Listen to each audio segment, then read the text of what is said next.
नमस्कार दोस्तों, career success platform पे आप सभी का हार्दिक स्वागत है। आज हम रीड 2025 जो पेपर होने वाला 27 फरवरी 2025 को रीड का, तो उसी का हम चाइल्ड डेवलपमेंट एंड पेडागोजी के प्रीवियस ईयर क्वेश्चन को सॉल्व करेंगे, जो पेपर के लिए बहुत ही महत्वपूर्ण है, क्योंकि प्रीवियस ईयर क्वेश्चन से हर बार क्वेश्चन रिपीट होते हैं।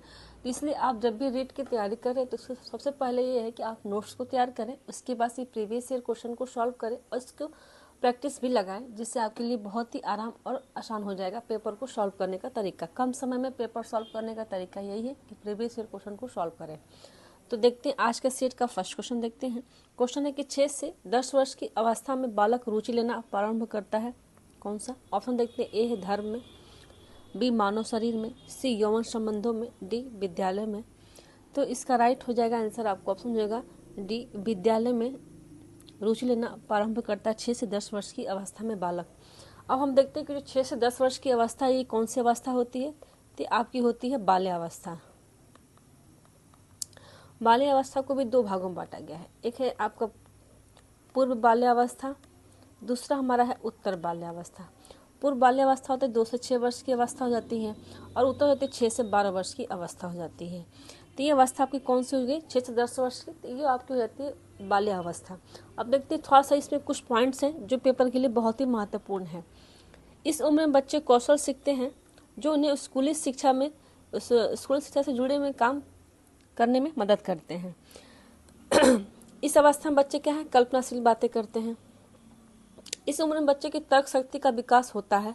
किसी उम्र में 6 से 10 वर्ष की जो बाल्यावस्था होती है, उस उसमें बच्चे क्या होता है? तर्क शक्ति का विकास होता है, कल्पनाशील बातें करते हैं, और इस बच्चे में क्या होते हैं? कौशल सीखते हैं।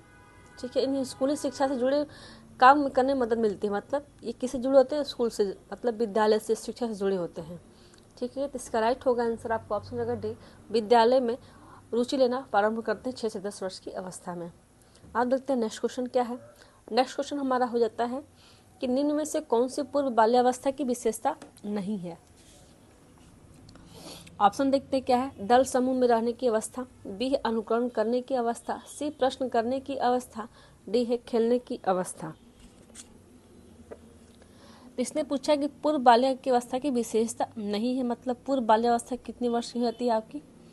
ये आपकी लगभग हो जाती है 2 से 6 वर्ष की अवस्था। ठीक है, इसका राइट कौन सा होगा? इसका राइट होगा आंसर आपको खेलने की अवस्था। ठीक है, कुछ पॉइंट देखते हैं इसके कौन से हैं। जो पूर्व बाल्यावस्था की विशेषता नहीं है, पूछा है खेलने की अवस्था, क्या ये पूर्व बाल्यावस्था की अवस्था नहीं है? अब देखते हैं कि पूर्व बाल्यावस्था में बच्चे कौन कौन से बातों का ध्यान देते हैं। तो ये पूर्व बाल्यावस्था को क्या बोलते हैं? विद्यालय पूर्व की अवस्था है। ठीक, खेल की अवस्था है, खिलौने की अवस्था है। ये क्या है? खिलौने की अवस्था नहीं, खेलने की अवस्था। ठीक है, इस अवस्था में शारीरिक विकास तेजी के साथ होता है और सामाजिकरण भी तेजी के साथ होता है। इस अवस्था में भाषा का विकास तीव्र गति से होता है। इस अवस्था में नकल करने की अवस्था होती है। मतलब ये क्या, जो पूर्व बाल्यावस्था है, इसमें क्या क्या होता है? ये कौन सी अवस्था? पूर्व बाल्यावस्था। तो विद्यालय पूर्व की अवस्था भी बोलते हैं, खेल की अवस्था बोलते हैं ना, खेलने की अवस्था, खिलौने की अवस्था है।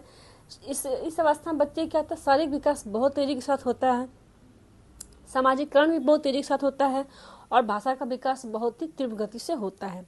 और इस अवस्था को नकल करने की अवस्था भी कहते हैं। तो कौन सी अवस्था में होती है सब चीज़ें? तो पूर्व बाल्यावस्था में होती है। इसने पूछा था कि विशेषता नहीं है, तो खेलने की अवस्था इस अवस्था में नहीं है। अब देखते हैं नेक्स्ट क्वेश्चन कौन सी है।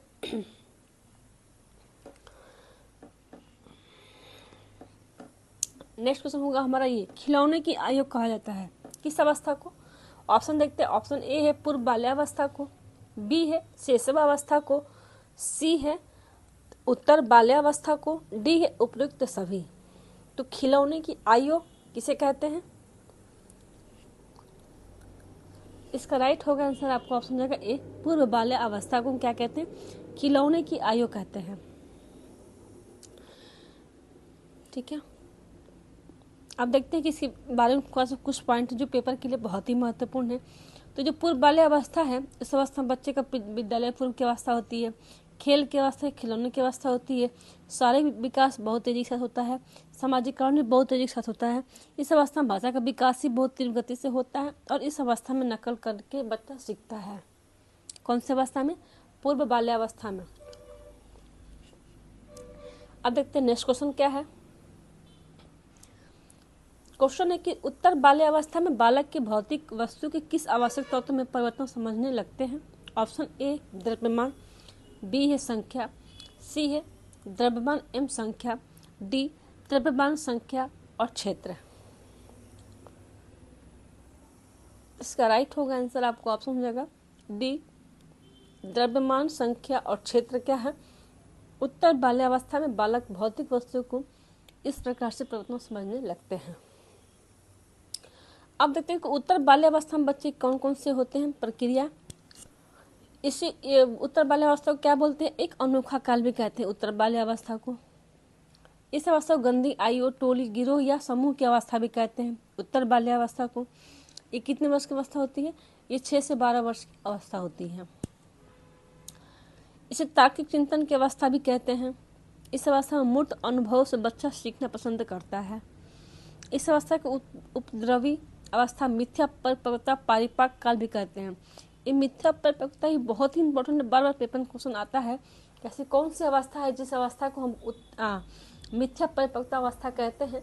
तो आपका राइट होगा आंसर, आपका उत्तर जगह उत्तर बाल्यावस्था को हम मिथ्या परिपक्वता की अवस्था कहते हैं। नेक्स्ट है कि इस अवस्था में संग्रहण की प्रवृत्ति भी विकसित होने लगती है। ठीक है, इस अवस्था में संग्रहण की प्रवृत्ति विकसित होने लगती है। किसमें? उत्तर बाल्यावस्था में। तो इसने क्वेश्चन कहा था कि उत्तर बाल्यावस्था में बालक की भौतिक वस्तु किस आवश्यक तत्व के परिवर्तन समझने लगते हैं? तो द्रव्यमान, संख्या और क्षेत्र के परिवर्तन समझने लगते हैं।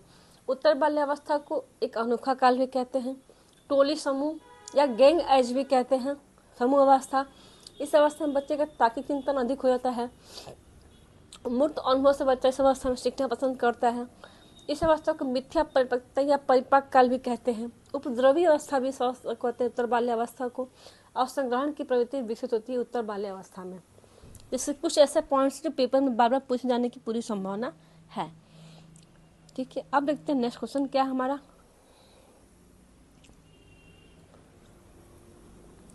क्वेश्चन है कि विकास का अर्थ है। ऑप्शन ए परिवर्तनों की उत्तरोत्तर श्रृंखला, बी अभिप्रेरणा के फलस्वरूप होने वाले परिवर्तनों की उत्तरोत्तर श्रृंखला, सी अभिप्रेरणा और एवं अनुभव के फलस्वरूप होने वाले परिवर्तनों की उत्तरोत्तर श्रृंखला, और डी है कि परिपक्वता एवं अनुभव के फलस्वरूप होने वाले परिवर्तनों की श्रृंखला। इसने पूछा कि विकास का अर्थ क्या है। तो विकास का अर्थ हो जाएगा हमारा अभिप्रेरणा एवं अनुभव के फलस्वरूप होने वाले परिवर्तनों की उत्तरोत्तर श्रृंखला। इसका राइट होगा आंसर ऑप्शन सी, इसका राइट होगा आंसर। अब देखते हैं नेक्स्ट क्वेश्चन कौन सा है। क्वेश्चन के विकास के संदर्भ में निम्न में से कौन सा कथन सत्य नहीं है।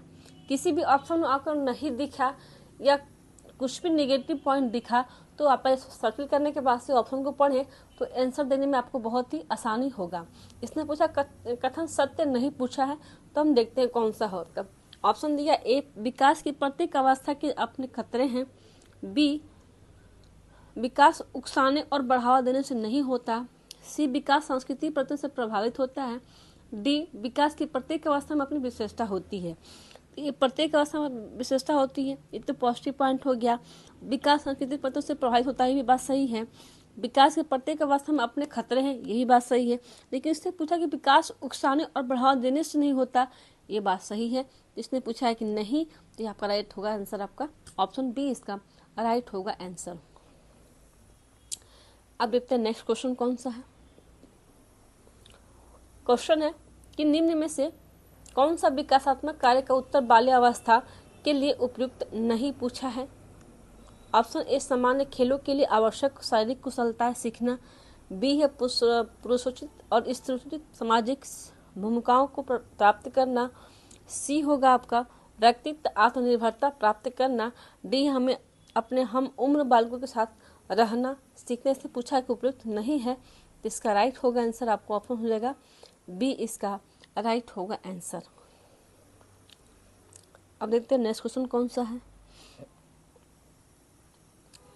सामान्य परिपक्वन से पहले प्रसूतित करना प्राय है।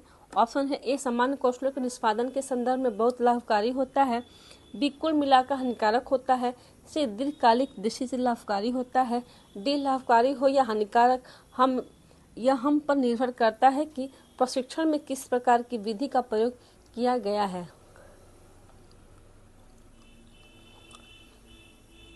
इसका राइट होगा आंसर, आपका ऑप्शन होगा डी कि लाभकारी हो या हानिकारक, यह हम पर निर्भर करता है कि प्रशिक्षण में किस प्रकार की विधि का प्रयोग किया गया है। ठीक है, अब देखते हैं नेक्स्ट क्वेश्चन कौन सा है। क्वेश्चन है कि 5 वर्ष के राजू अपनी खिड़की के बाहर तूफान को देखता है, बिजली चमकती है और कड़कने की आवाज आती है। राजू शोर से सुनकर उछलता है, बार बार यह घटना होती है, फिर कुछ देर शांति के पश्चात बिजली कड़कती है। राजू बिजली गर्जना सुनकर उछलता है। राजू को उछलना सीखने के लिए किस सिद्धांत का उदाहरण है। ऑप्शन ए क्रिया प्रस्तुत अनुबंधन, सी बी है शास्त्रीय अनुबंधन, सी प्रश्न एवं भूल, डी है इनमें से कोई नहीं। ये आपका क्या हो जाएगा, तो क्रिया प्रस्तुत अनुबंधन की सिद्धांत का उदाहरण है।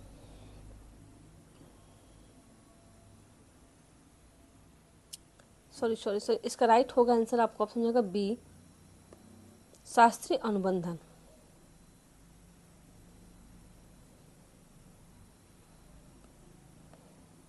शास्त्रीय अनुबंधन कार्य चरणों का मतलब उदाहरण है कि क्या है, अगर बिजली कड़कती है तो बच्चा आवाज सुनकर उछलता है, ठीक है, फिर शांति होती है, जब फिर चमकता फिर उछलता है, तो ये किस चीज के है, कौन सिद्धांत है, तो शास्त्रीय अनुबंधन का सिद्धांत है। ठीक है, अब देखते हैं नेक्स्ट क्वेश्चन कौन सा है।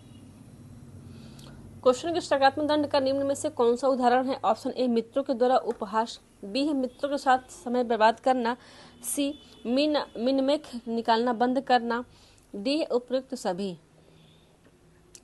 तो सकारात्मक दंड का कौन सा उदाहरण होगा, तो राइट होगा आंसर, आपका ऑप्शन हो जाएगा ए मित्रों के द्वारा उपहास। क्या हमारा ये इसका राइट होगा आंसर। नेक्स्ट क्वेश्चन देखते हैं। निम्न में से कौन सा कथन अभिप्रेरणा के एक प्रक्रिया के संदर्भ में उपयुक्त नहीं है। ऑप्शन ए है यह व्यक्ति को लक्ष्य की ओर लेके जाता है, बी यह व्यक्ति के शारीरिक आवश्यकताओं की संतुष्टि करता है, सी यह मनोवैज्ञानिक आकांक्षा को प्राप्त करने में सहायता करता है, डी यह व्यक्ति को अप्रिय स्थिति से दूर रखता है। तो इसका राइट होगा आंसर, आपको ऑप्शन हो जाएगा डी। इसने पूछा कि उपयुक्त नहीं पूछा है, तो राइट होगा आंसर, आपका ऑप्शन होगा डी, यह व्यक्ति को अप्रिय स्थिति से दूर रखता है। ये आपका राइट होगा आंसर। नेक्स्ट क्वेश्चन देखते हैं।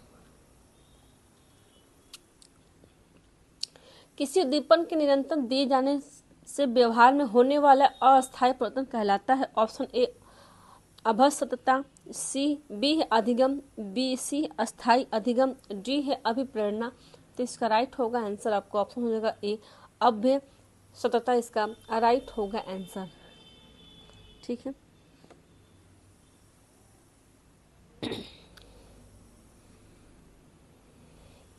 अब देखते हैं नेक्स्ट क्वेश्चन कौन सा है। विद्यार्थियों की अभिवृत्तियों में परिवर्तन के लिए निम्न में से किस विधि का प्रयोग अध्यापक को नहीं करना चाहिए। ऑप्शन ए दबाव से किसी बात विचार के लिए राजी करना, बी किसी विचार को दोहराना अथवा दृढ़ता पूर्वक व्यवहार करना, सी किसी प्रशंसनीय व्यक्ति की तरफ समर्थन एवं स्वीकृत करना, डी संदेश के साथ सहचर्य स्थापित करना। तो इसका राइट होगा आंसर, आपको ऑप्शन होगा ए दबाव से किसी बात या विचार के लिए राजी करना, इसका राइट होगा आंसर।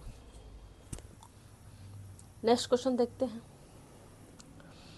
उपलब्धि अभिप्रेरक के संबंध में निम्न में से कौन सा कथन सही है। ऑप्शन ए उपलब्धि अभिप्रेरक जीवित रहने के लिए आवश्यक है, बी यदि व्यक्तिगत क्षमताओं की संतुष्टि महत्वपूर्ण है तो उपलब्धि अभिप्रेरक को विकास प्रेरक कहा जा सकता है, सी यदि व्यक्तियों के मध्य प्रतियोगिता पर बल है तो उपलब्धि अभिप्रेरक को सामाजिक अभिप्रेरक कहा जा सकता है, डी उपयुक्त सभी।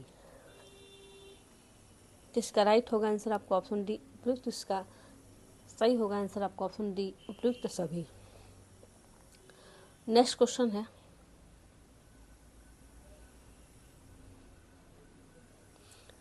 कौन सा सिद्धांत व्यक्त करता है कि मानव मस्तिष्क एक बर्फ की बड़ी चट्टान के समान है जो अधिकांशतः छिपी रहती है एवं उसमें चेतन के 3 स्तर हैं। ऑप्शन ए दिया है प्रकार सिद्धांत, बी है गुण सिद्धांत, सी मनोविश्लेषणात्मक सिद्धांत, डी है व्यवहारात्मक सिद्धांत, व्यवहारवाद का सिद्धांत। इसका राइट होगा आंसर आपका, इसने पूछा है कि मानव मस्तिष्क एक बर्फ की बड़ी चट्टान के समान जो अधिकांशतः छिपी रहती है उसे हम क्या कहते हैं, उसमें चेतन के 3 स्तर होते हैं। तो कौन से सिद्धांत में होते हैं, तो आपका मनोविश्लेषणात्मक सिद्धांत का है ये, जो सिगमंड फ्राइड का है ये जनक माना गया है। मनोविश्लेषणात्मक सिद्धांत के जनक कौन है, तो सिगमंड फ्राइड है। इनके जनक कौन है, तो सिगमंड फ्राइड। ठीक है, ये कहाँ के रहने वाले थे, तो ऑस्ट्रिया के सिगमंड फ्राइड को मनोविश्लेषणात्मक का जनक माना जाता है। इन्होंने चेतना के 3 स्तर दिए हैं। कौन कौन दिए हैं स्तर 3, फर्स्ट हो जाएगा हमारा कौन सा, चेतन, सेकंड हो जाएगा अर्धचेतन,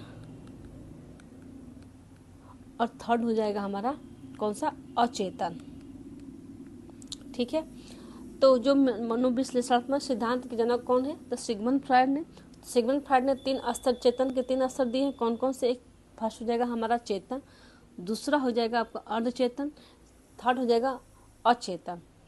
ठीक है, अब इस थोड़ा सा इसके बारे में पढ़ते हैं। तो फ्राइड ने अचेतन मन को क्या बताया है, जो अचेतन है इसको अचेतन मन को क्या बताया फ्राइड ने, तो फ्राइड ने अचेतन मन को व्यक्तित्व के दृष्टि से अत्यधिक महत्वपूर्ण स्वीकार किया है। उसने मानसिक क्रियाओं के चेतन तथा अचेतन पक्षों की तुलना पानी में तैरते बर्फ को टुकड़े करते हुए कहा कि जिस प्रकार बर्फ के टुकड़े का हिस्सा जितना हिस्सा पानी से बाहर नजर आता है उससे कई गुना अधिक हिस्सा पानी के अंदर आता है, ठीक उसी प्रकार से व्यक्तित्व के चेतन पक्ष की तुलना उसके अचेतन पक्ष की अधिक व्यापक और जटिल होता है। ठीक है, तो कौन सा सिद्धांत है, तो मनोविश्लेषणात्मक सिद्धांत है। इस किसके जनक कौन है, तो सिगमंड फ्राइड ने।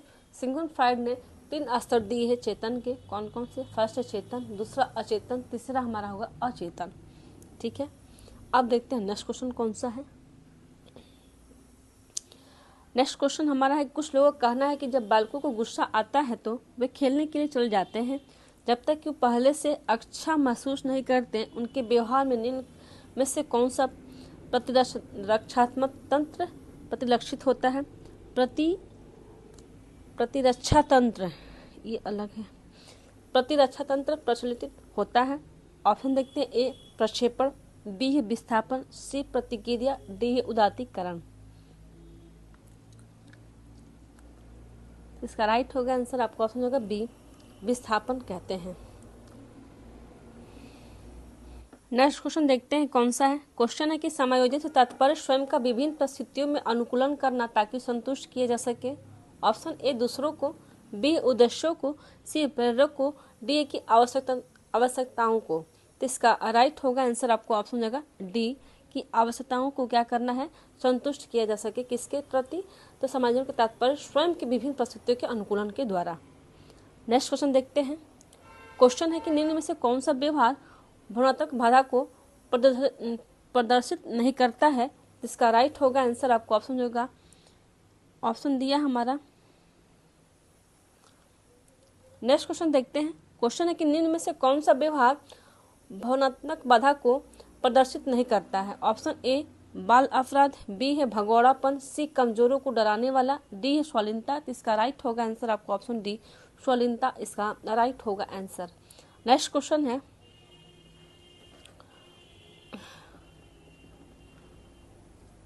निःशक्त बालकों की शिक्षा के लिए प्रावधान किया जा सकता है। ऑप्शन ए समावेशित शिक्षा द्वारा, बी है मुख्य धारा में डालकर, सी है समालोचन द्वारा, डी है इनमें से कोई नहीं। तो इसका राइट होगा आंसर आपका ऑप्शन हो जाएगा ए, समावेशित शिक्षा के द्वारा क्या होता है, ये हमारा निःशक्त बालकों की शिक्षा के लिए प्रावधान किया जा सकता है। इसके बाद थोड़ा सा जानते हैं कि सर्वप्रथम 1975 में अमेरिका में अमेरिकन कांग्रेस ने अक्षम बच्चों के शिक्षा के लिए कानून बनाया गया जिसे हम कहते हैं समावेशित शिक्षा। शारीरिक एवं मानसिक रूप से निःशक्त जो बालक होते हैं उनके लिए शिक्षा का व्यवस्था पर ये बल दिया गया है कि कोई भी शिक्षा कैसा होना चाहिए, तो समावेशी होना चाहिए। ठीक है, अब देखते हैं नेक्स्ट क्वेश्चन कौन सा है। क्वेश्चन है कि निम्न में से कौन सी मानसिक मान्यता की विशेषता नहीं पूछा है। ठीक, ऑप्शन है ए बुद्धि लब्धि का 25 से 70 के मध्य होना, बी धीमी गति से सीखना एवं दैनिक जीवन की क्रियाओं को न कर पाना, सी वातावरण के साथ अनुकूलन करने में कठिनाई, डी अंतर्वैयक्तिक संबंधों का कमजोर होना। इसका राइट होगा आंसर आपका ऑप्शन डी, अंतर्वैयक्तिक संबंधों का कमजोर होना इसका राइट होगा आंसर। नेक्स्ट क्वेश्चन है कि विद्यार्थियों के अच्छे मानसिक स्वास्थ्य को बनाए रखने के लिए निम्न में से कौन सा तरीका अधिक महत्वपूर्ण है। ऑप्शन ए शैक्षिक क्रियाओं का प्रावधान, बी है अभिव्यक्ति का स्वतंत्रता, सी रुचियों की भिन्नता, डी है अध्यापक की भूमिका एवं विद्यालय वातावरण। तो इसका राइट होगा आंसर आपका ऑप्शन डी, अध्यापक की भूमिका एवं विद्यालय वातावरण पर इसका राइट होगा आंसर। नेक्स्ट क्वेश्चन है कमजोर वर्ग वाले बालक से तात्पर्य है। ऑप्शन ए देखते हैं ऐसे अभिभावकों के बालक से जिनकी वार्षिक आय कम है, बी ऐसे अभिभावकों के बालक से जो वंचित वर्ग में आते हैं, सी ऐसे अभिभावकों के बालकों से जो सरकार द्वारा निर्धारित न्यूनतम सीमा के वार्षिक आय की सीमा से नीचे से वर्ग में आते हैं, डी ऐसे अभिभावकों के बालक से जो गरीबी रेखा के नीचे से सीमा में आते हैं। तो इसका राइट होगा आंसर आपका ऑप्शन होगा सी, ऐसे अभिभावकों के बालकों से जो सरकार द्वारा निर्धारित न्यूनतम सीमा की वार्षिक आय की सीमा से नीचे वर्ग में आते हैं।